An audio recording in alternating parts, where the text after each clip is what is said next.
Bonjour à tous et bienvenue sur boursicoté.com pour cette nouvelle analyse technique Forex et matières premières avec une paire de devises euro-dollar qui persiste à vouloir tester ici cette zone de support des 1.1760 qui est la zone à casser pour continuer ici cette dynamique baissière. On est toutefois ici dans une configuration d'essoufflement, de multiples tests ici sur cette zone de support qui pour l'instant résiste bien. Alors on n'est pas non plus encore dans un mouvement qui permet de dire qu'il y a invalidation de la poursuite de ce mouvement. Il faudrait pour cela au moins repasser au-delà des 1.1820 et tendre ici vers un retour sur la zone des 1.1890. Actuellement, donc d'un point de vue court terme, on est toujours ici sur une alternance de contact entre la bande de Bollinger inférieure et la moyenne mobile 20 exponentielle. Donc il s'agit d'une tendance baissière. Une rupture de ce support validerait un prochain objectif qui se situe à 1.1690. Et d'ailleurs, une rupture ici de cette zone des 1.1760 serait un signal qui validerait la continuité du mouvement baissier. Sur la paire de devises, livre sterling contre dollar américain, nous sommes ici sur un rebond relativement fort en unité de temps 4 heures. On voit, hier nous étions ici sur un test de la zone des 1.3615. Je vous avais indiqué d'ailleurs que ce niveau était un niveau majeur. On a déjà validé une rupture ici de la zone des 1.3675 qui nous donne donc la validation d'un retournement ici sur une figure d'Adam et Ève inversée. On est venu donc tester le support immédiatement inférieur qui pour l'instant résiste. Pour invalider, je dirais, l'Adam et Ève, il faudrait maintenant remonter sur des niveaux nettement supérieurs puisque c'est une configuration ici que nous voyons d'un point de vue moyen terme. Donc actuellement, on est effectivement sur un rebond mais qui est essentiellement technique. On le voit même ici sur cette unité de temps 4 heures, malgré le retour des cours ici au-delà des 1.3675. On attend de voir ici ce que donneront les cours sur la zone des moyennes mobiles. Et puis nous avons ici une zone intermédiaire, 1.3745. Ce n'est qu'à la rupture de cette zone qui invaliderait le fait que cet ancien support secondaire pourrait se transformer en résistance, que l'on pourrait commencer à parler de neutralisation et d'invalidation de cette Adam et Ève. Mais tant que l'on est ici en dessous, on a une telle amplitude sur cette configuration de retournement que celle-ci reste valide.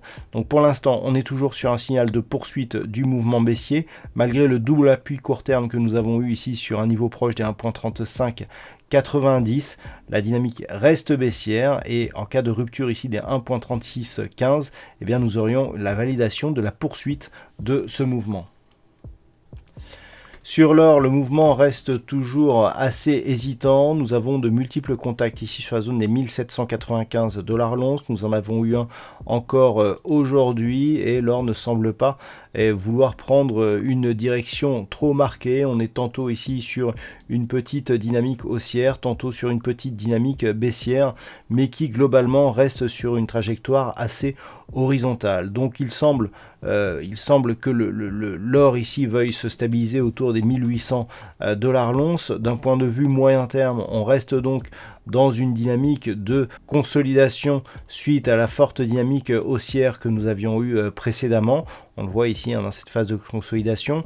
Mais d'un point de vue moyen terme, il semblerait que l'on se stabilise ici sur une zone médiane d'un range assez large entre 1675 et 1900 $ l'once.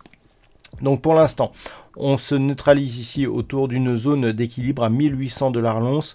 Dans l'état actuel des choses, il est très difficile de définir une dynamique et une tendance porteuse ou dominante. Mais tant que les cours ici restent au-delà des 1795 $ l'once, on privilégie à court terme un mouvement haussier en direction des 1855 $ l'once.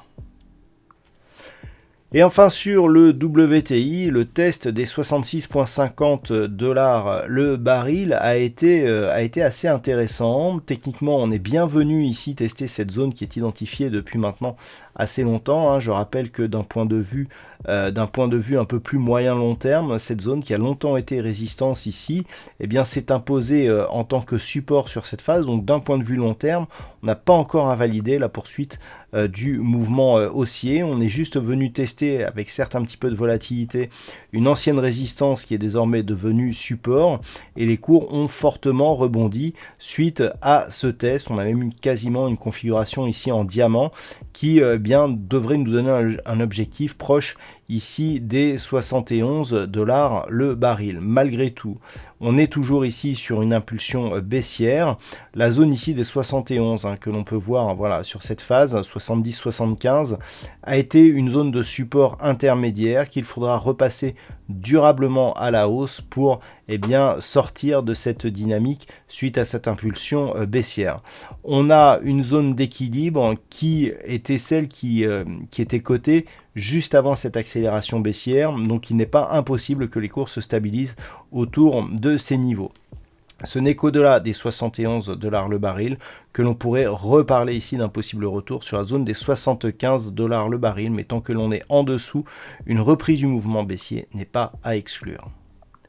Voilà donc ce que l'on peut dire sur cette analyse technique de ces principaux actifs Forex et matières premières. Je vous souhaite une bonne soirée et on se retrouve dès demain pour d'autres analyses techniques, toujours sur le site boursicoté.com.